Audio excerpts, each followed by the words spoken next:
Welcome to 5 Good Minutes. You're listening to today's inspirational message on the book of Daniel With Dan Irvin. Just the first two verses here in Daniel chapter 1. I want to take a look at these for a moment today. It says this: in the 3rd year of the reign of Jehoiakim, king of Judah, Nebuchadnezzar, king of Babylon, came to Jerusalem and besieged it. And the Lord delivered Jehoiakim, king of Judah, into his hand. Now just take a moment and stop and think. If you were an ancient Israelite in this moment, what would you be thinking? Jerusalem has been defeated. The temple, the very symbol of God's presence, has been ransacked. Sacred vessels have been carried off into the temple of a pagan God in a pagan land. The brightest young people that you had been taken into exile, and from every perceivable angle, it looks like God was losing this battle, or God had lost all control. His promises are failing. Babylon, the evil empire, had won. But verse 2 doesn't say that Nebuchadnezzar defeated Judah. It says the Lord delivered Jehoiakim, king of Judah, into his hand. Think about that. Daniel, the book of Daniel, wants us to know right from the start that this is not a story about Babylon's power.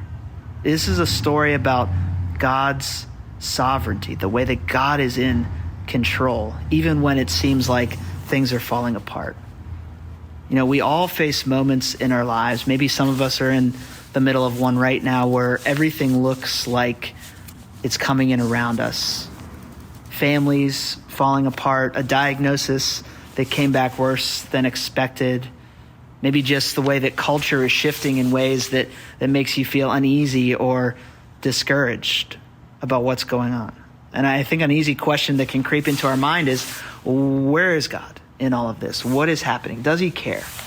Is he able to do anything? And I think we tend to believe when things go well that, God is present, God is here. And when things go bad, God must be gone. He must have stepped away.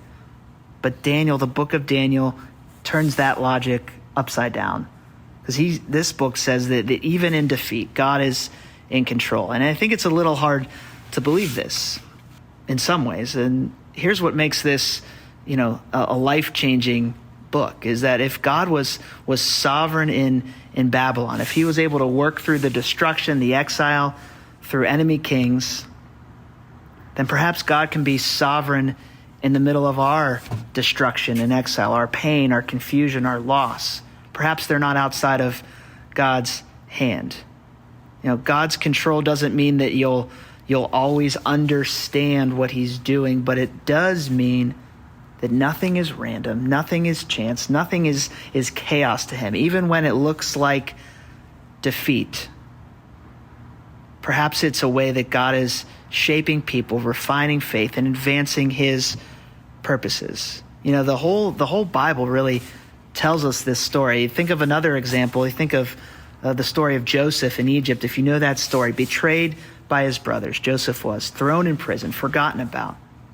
And what does Joseph say at the end of that? He says, "You meant this for evil, my brothers, but God meant this for good."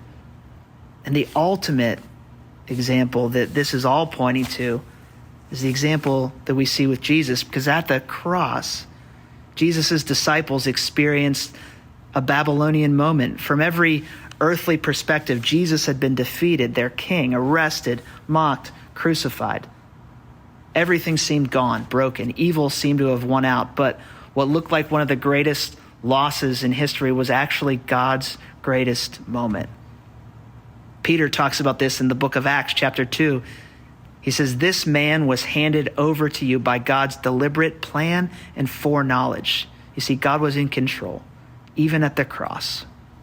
So if God is working in the shadows of Jerusalem's fall, if he was sovereign in Babylon, if he was at work in the cross, then perhaps God is at work in our lives right now, even when we can't understand it. I think Daniel begins this way so that when we get to the famous account of Daniel in the lion's den, that we can see that God has already been faithful, that we can't forget what's already been established, that God was present from the very beginning of this story. He is in charge. He rules, even in Babylon. And Jesus bore our ultimate exile. Separation from the Father was what Jesus took on, because he went into that country for us, that distant land. And we can know now, because of that, in every situation, that we're never alone, we're never abandoned, we're never truly defeated. May this be our comfort and our courage today, that even when the world feels out of control, that God is King, and that he is not finished with us. Thanks for joining us here today. There's a lot of great content to explore on Orchard Hill Plus and on the Orchard Hill main feed from the weekend. Have a great day.